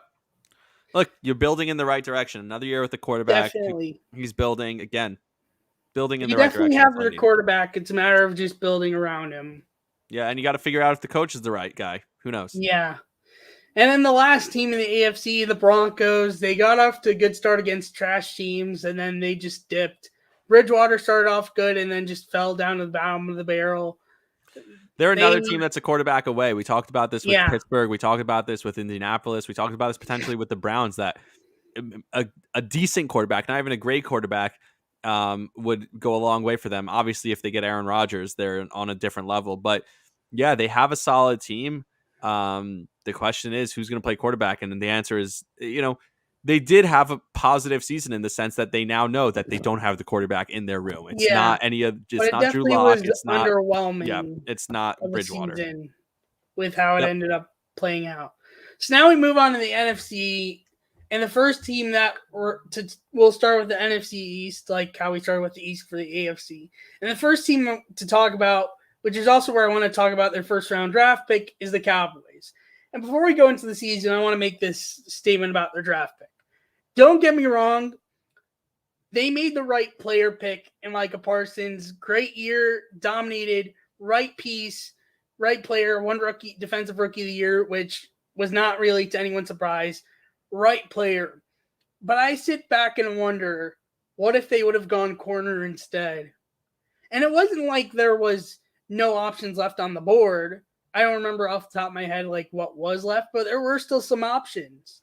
And I just corner's the hardest position to draft. The corner's the hardest position because the rules, you're not allowed to do anything. You're not allowed to touch the guy in the NFL, and you're most likely just going to look like a fool. There are so few great corners in the league. And Micah Parsons has an opportunity to be the best defensive player in the league for the next 10, 15 years. So I don't know how you could question that pick. I mean, and not like the player was just more of position. I sit back and wonder. I don't know. At some point, you got to take the best available player on the board. No, for sure. I don't know. I guess see what happens this year. Maybe they fix it up this year in the draft. But their expectation was to make it back in the playoffs, assuming Dak would be good and healthy and not miss the entire year, which he didn't miss the entire year. He had a pretty good year. They got to the playoffs, but they had a bad playoff performance in the playoff game.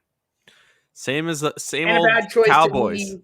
And a bad choice to knee at not to knee, but to run on that play to That get a last first play, down and beyond. And I know like some people blame the refs like for that not getting another playoff, but it wasn't the ref's fault because per NFL rules, the ref is supposed to touch the ball to settle it before snap to be played. And you see why also, because they the player put the ball like a solid 7 yards ahead of where the ball actually was. So, yeah, they had like I'd say solid to good as well. If they Same old Cowboys. If they would have made it past San Francisco and maybe raised a grade higher. Yep. But that loss to San Francisco keeps it at that range. Yep, agreed. Eagles, they definitely went beyond expectations this year. Yeah, they made the playoffs. Maybe not like crazy beyond, but they definitely went beyond. Like they made the playoffs. Hurts had a pretty good year. And you have something to build on. They got whooped in the playoff game, obviously. Yeah, but now you have a quarterback potentially for the future. That's and you have a good wide receiver in Devontae Smith. Yep. Well, he himself underratedly had a pretty good year. Yep, for sure. So they definitely solid grade. Had solid good, if not even a great year. Yep, better than expected. I don't even incorporate the playoff loss in there. The playoff loss had nothing to do with their year. Yep. For sure, not. Football team now known as the Commanders, which is just funny because now you have another way to mock their name. And the fact that it was even ruined before it was announced. They were bad. They definitely fell under expectations. They were underwhelming. They were any other word you could use as bad. Any team that thought that they were going to rely on went way worse. Yep. Aside from the fact that they lost Chase Young during the year. Yeah. Their defense was way worse. Their offense took 50,000 steps back, it feels like. Obviously not exaggerating the number, but like it gets a point across. Like they were as bad as their sewer system was during certain of their games in their stadium. That's the way to put their season. Or their wall to the tunnel. Oh yeah, that too. What I would say is put their season. Just a positive for them, because any team that thought that Ryan Fitzpatrick was going to be the answer for their team is an idiot, because we know he has a strict rule against not making the playoffs, right? So against making the playoffs, sorry. So he will never make the playoffs. But what I will say is this: Antonio Gibson, good running back. Terry McLaurin, great wide receiver. Yep, Chase Young. Yeah, Chase Young, the injury. Here's the thing with the Chase Young injury is that now maybe you have him for another year. Maybe that extends his career for when the team actually is going to need him. And they're another team that don't be shocked if they turn it around. I don't think their division is insanely tough. Yes, they had a terrible, disappointing year both on and off the field, as they seem to be having just year over year. Like Browns level of bad year. Yep, but definitely have some good signs in their team. Yep. That's a perfect way to put it.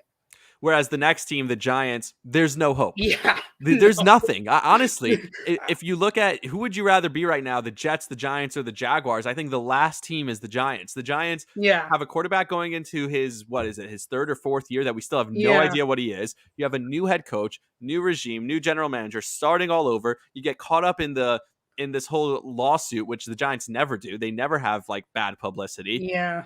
There's not a single player on this team that you can point to and say, yeah, oh well, we're building around this guy. This guy we can No. move forward building. No, so And the the only thing that they Kadarius have going Toney for pick them was over terrible. yeah, the only thing they have going for them over the Jets, which is a big thing, is And also new GM going into this year because yep, Gettleman was out the door, yep. The which I only thing think was that a year too late, yeah, that's true, at but they didn't least. want to fire him. They didn't want to No, fire him. yeah. The only thing that they have going for them over the Jets, I would say, is that ownership. Ownership has proven that they are smart and capable at putting together a good team, and the Jets ownership has obviously not done that. So, if you're a Giants fan, you just got to hope that the ownership pulls it together. But aside from that, pretty disappointing. Yeah, and I especially could agree to that because they've had like we're what they 2012 and 2007 08 and 2011 2012 they had made the Super Bowl. They won. But They made it to the playoffs. They had a playoff game. What yeah, 4 and a years playoff ago? in 2017. Yeah. So there's definitely something, just not much to a lot. The dip that they went since that playoff game in 2017, they've been the worst team in football since that Yeah. time, which is just insanity. So, Mm-hmm. and they continue to be, and there's no real path to the future. Yeah. The one good spark, in a way, you could say that they have is one of the positive pieces they have from all the trades they made with the Browns before 19. And then I Breaking would news: probably say, MLB Players Association agreed unanimously to not accept MLB's final offer. well, there you go. There you have it. Yep, that probably means delay, at least. Yes, MLB will cancel or hasn't canceled officially yet, which is weird, but has threatened to cancel its March 31st opening day without a new deal. So There you go. That's the latest update. Pretty much at this point, you can assume it's going to be delay. To what extent, that's going to be a question mark, but it's delayed at this point. But as I was saying with the Giants, I guess one bright spot and one of the positive pieces they've gotten out of those trades they made with Cleveland in 19, I would say, is Jabril Peppers, who's been pretty good for them. He hasn't been fantastic per se, but he hasn't been trash. Well, the best thing they could do with a player like that right now is trade him and try and recoup as much as they can for him. Honestly, like if teams are willing to give away 3 draft picks like we saw with Seattle for Jamal Adams, do it. I don't know. Yeah, for sure. Per Frank the Tank Fleming from Barstool Sports, baseball will not resume for the next 3 years. So there's an optimist. Yeah, right. Yeah, exactly. I think that's a bit drastic. He tends to be a little drastic at times. No, right. yeah, I can get that. All right, what are we up to? That's AFC over the top to say 3 years. All right, what do we got? NFC. NFC North, the Packers. Expectations was to make the playoffs and expectations was to go to the Super Bowl, and they lose again to San Francisco. Earlier than expected. They fell through in the divisional round. Aaron Rodgers has been quoted saying, right, we just got to get one of these at home. He said that after this loss to San Francisco in the NFC Championship game 2 years ago, right? He goes, we just got to get one of these at home. You get one of them at home. You get the chance to beat that same team on your home field, and you lose the way that you lose. You put up, what, 10 points? They had the home game against Tampa and lost. Yep. And they put up 10 points against San Francisco. They put up, what, 10 points against Jimmy Garoppolo, who did nothing. And their special teams fell through again, as usual this year. But you can't blame the special teams. The special teams was awful all year. So, yes, I blame LaFleur for not making a change earlier in the season, for not fixing that earlier. But Aaron Rodgers is the best player in the league, right? Yeah. Where was he? 10 points? No, yeah. This game shouldn't have been in the position for the special teams to lose it. They should have blown them out. They should have put up 30 points. I know San Francisco has a good defense, but you're Aaron freaking Rodgers. You talked all year about how great you are. You talk about getting a new contract. You talk about threatening to leave. Well, who wants you now if you've shown another year in the playoffs that you can't get it done? And apparently now there's maybe discussion he stays on a short-term contract. Well, the whole thing was an attention grab for him. So I think he's going to stay. I think he was always going to stay. But I think he needs attention. He needs the spotlight to be on him. That 1 week that there was no sports last week, Aaron Rodgers puts out the Instagram post because me, everyone talk about me. I don't know. We'll see. When will we stop as the media giving in to Aaron Rodgers? That's the question. The regular season definitely went as expected, but the playoffs was underwhelming and Yep. disappointing. So it's Yep. like you could really give a split grade on the Packers, I would say. It's hard to give one firm grade. I think it was a negative season for them. I think No, they yeah, but I'm they saying did like not meet their expectations. yeah. Minnesota, how do you I mean like Just blah. I yeah. mean, everything about that team is blah. Like, yeah. they have one of the best running backs in the league. They have one of the best wide receivers in the league, and they have a quarterback who is capable of winning you some games. He's about as mediocre as it gets as a quarterback. Like, he's But apparently he might be out the door. Where is another well, question? because he has a huge cap Yeah. hit. He's going to want a new contract because statistically he was good enough for them to win, right? Good Yeah. enough, but was he really that good? No, he's not a difference maker No. as a quarterback. He's a quarterback that you can win with, but he's not putting you over the top.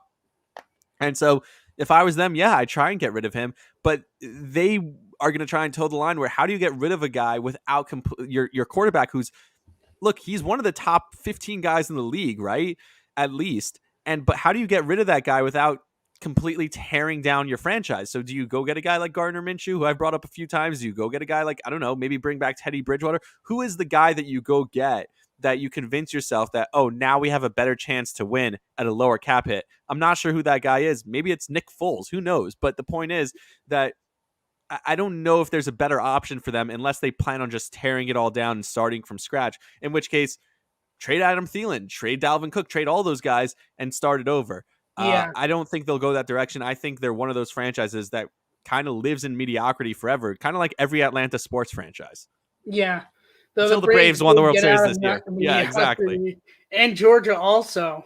Okay, they don't count, but I mean, I yeah. guess it doesn't I'm talking really about the count for four major Atlanta, but sports, like, and I guess the NHL lost their Atlanta and team a again, while ago. Georgia's So. been out of mediocrity for years, and I don't know if you could really even consider them to be in mediocrity in the first place, but yeah, it was a blah season.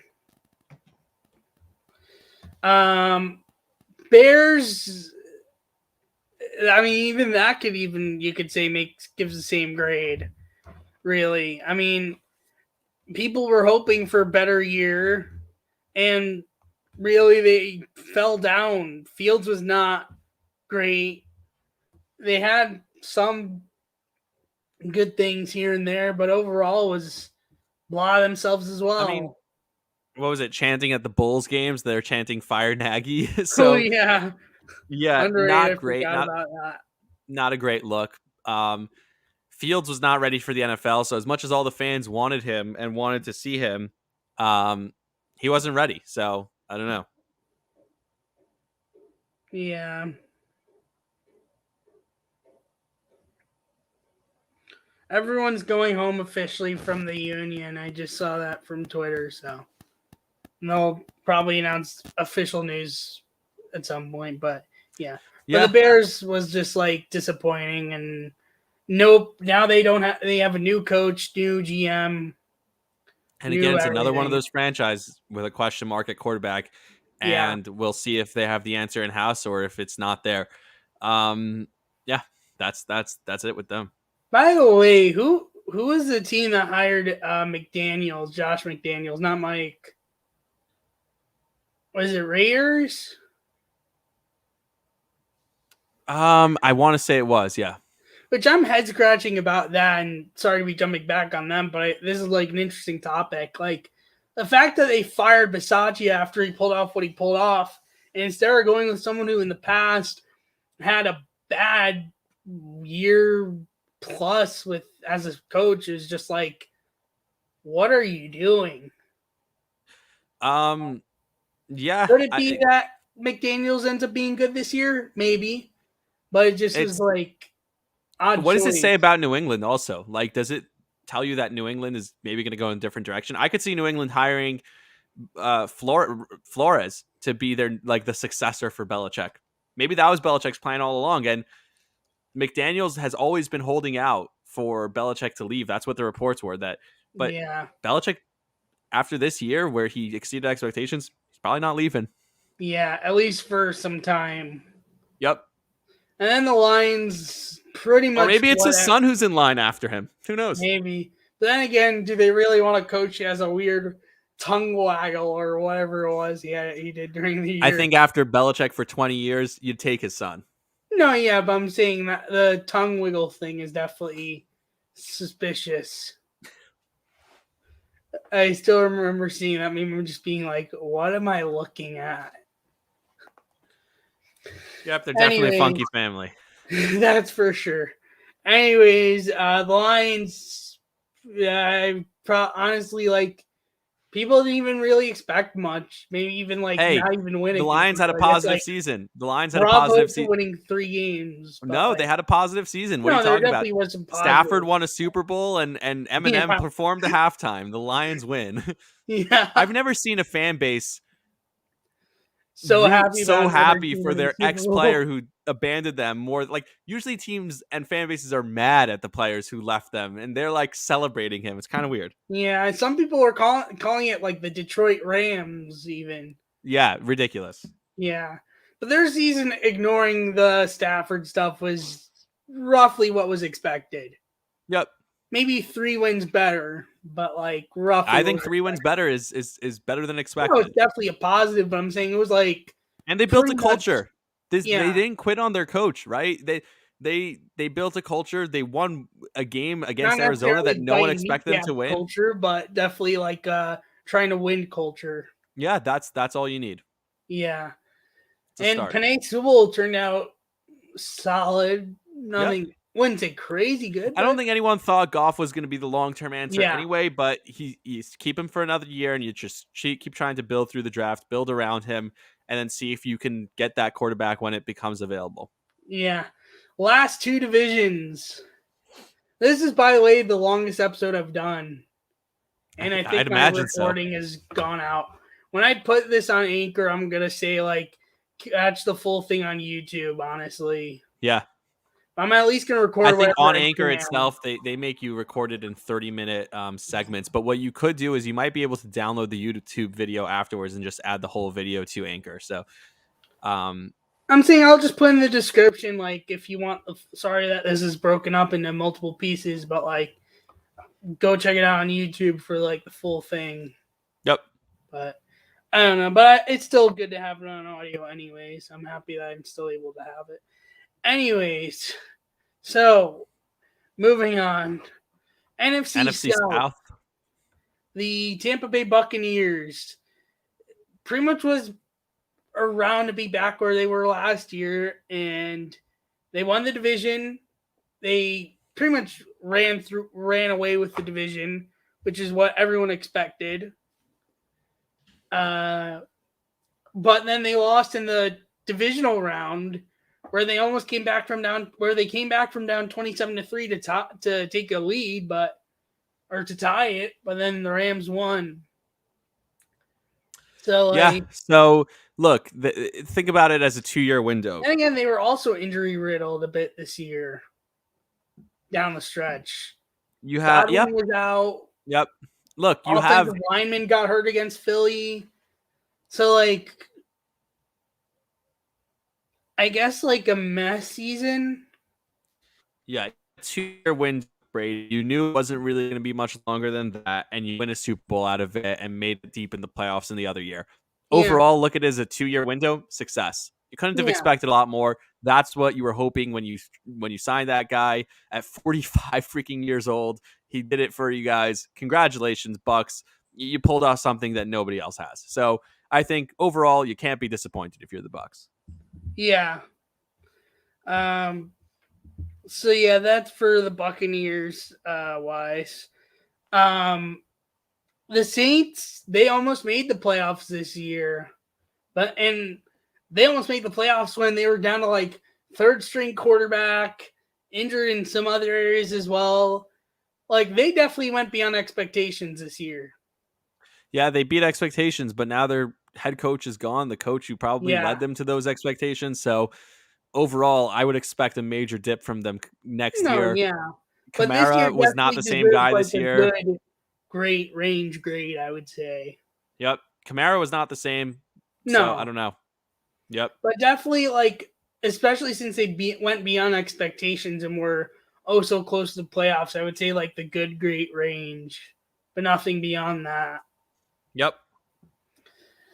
The Falcons, they had some positives this year, definitely, and were a bit above, but then again, it wasn't even a great year really in general either. Like all Atlanta teams, they live in Yeah. mediocrity.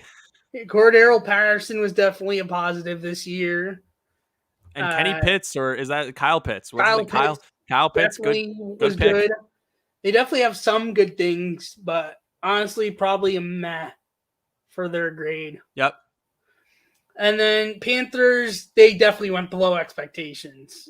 Then again, we didn't know what to expect from Darnold, but people were thinking it was going to be better. And honestly, I didn't think much was going to change, especially because like the whole trend in the past of like USC quarterbacks not succeeding in the NFL. Matt Leinart, Mark Sanchez, Jets have experienced it now twice. Tell me about it. The Browns experienced it with Cody Kessler. Had 2 concussions in 1 year. Yeah. As far as look, Matt Rule was trying to make a splash. He was trying to make something happen. He was like, "Oh, I'll get this quarterback in here, and all of a sudden he'll be better." It didn't work out. And Now McCaffrey got hurt. Yep. Hubbard now they're on the other more solid. mediocre quarterback market. They're looking for Kirk Cousins was rumored to be going to them. I'd like to see that trade. Cousins for Darnold straight up. That'd be interesting, but they're definitely on the disappointing grade. NFC West, the Rams pretty much met expectations. It pretty much obviously Stafford at certain points did look like his Lion self, and I was saying it a lot during the year, like, is he going back to his Lion self? And there were points that he did. In the playoffs, though, he got hot at the right time and was not at all in the playoffs. Yeah, he had some mistakes in the Super Bowl, but at the end of the day, he played good enough to get them a Super Bowl.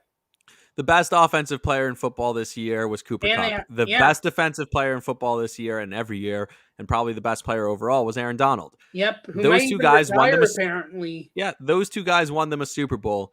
And when they made the Stafford trade, and when they signed Odell, and when they made the trade for Ramsey and all these things, and they mortgaged the entire future, exactly, Von Miller also, when they mortgaged their entire future, the expectation was Super Bowl or bust. So if they had not won the Super Bowl, I would say this season would have been a disappointment. The fact that they won the Super Bowl, they meet expectations. Congratulations. We've never seen this done before, where a team just goes all in like this and actually gets it done and wins the Super Bowl.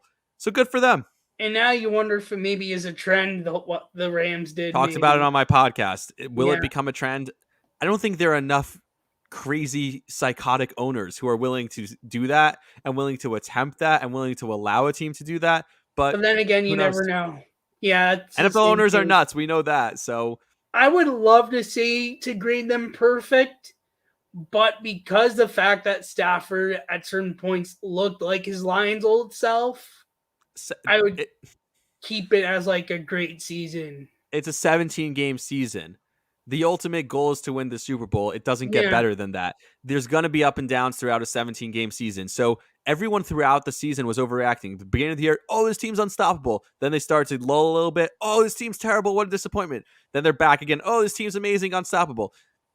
If you're able to take a step back at the end of the season and say, look at the season as a whole, they were the best team in the league. They won the Super Bowl. They were expected to win, and they did it. And they were the only team, perhaps, in the league that meet their expectations spot on. And we're like, here's what we were supposed to do. We did it.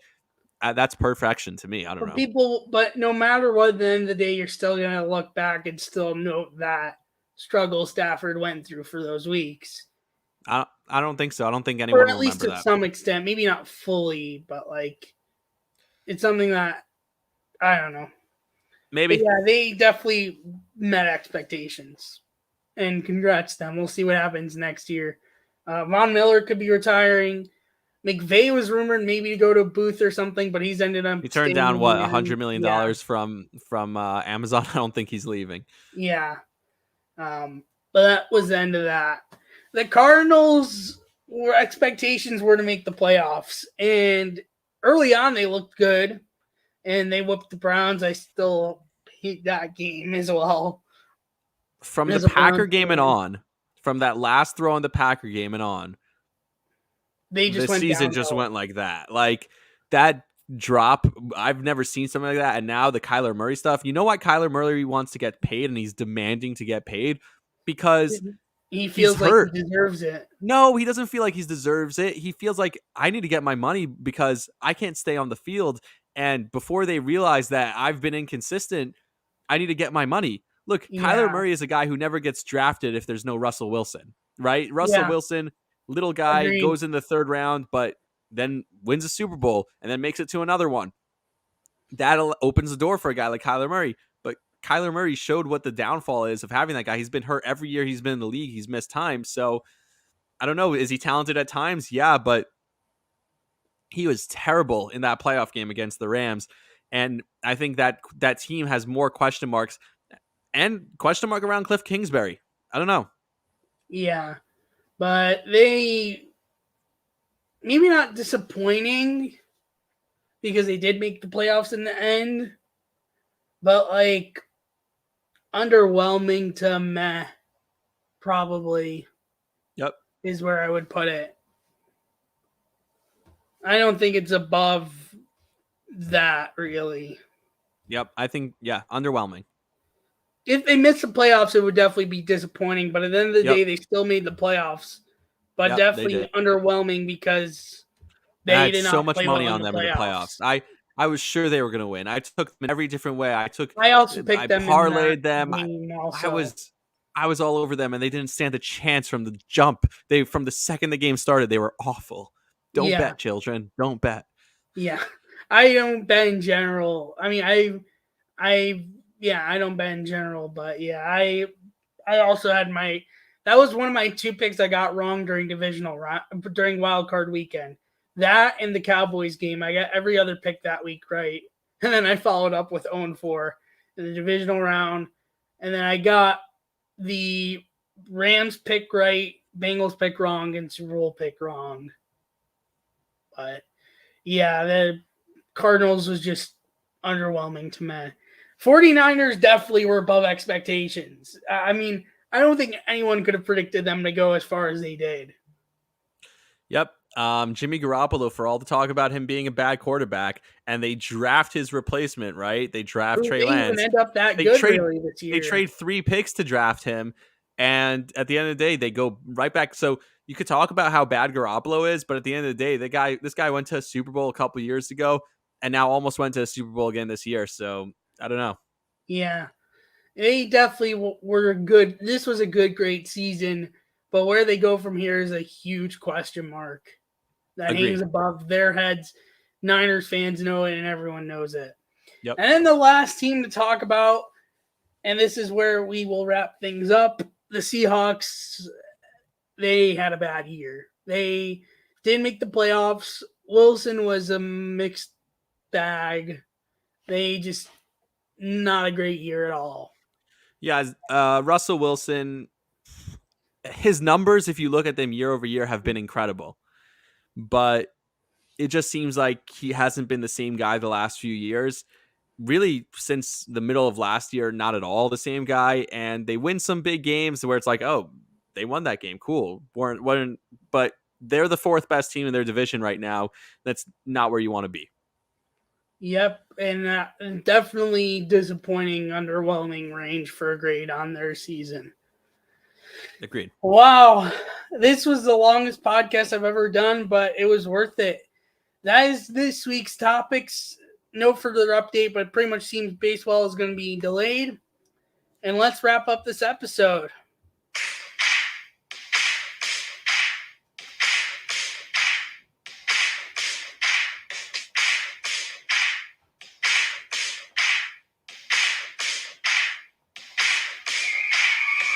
Thank you, everybody, for coming back for this week's episode of Benny and the Booth podcast. Our next week's episode will probably be NBA at least. Maybe something else pops up, whether it's somehow MLB news. I don't know. Maybe NFL, I don't know. And then again, this week is the Combine in NFL, so who knows? Either way, thanks for watching. Subscribe if you are new to help us get to that goal. Leave the notification bell on so you're notified when I go live. Thank you once again to Rami for coming on. Go check out his link in the description, especially this week's episode he posted literally yesterday.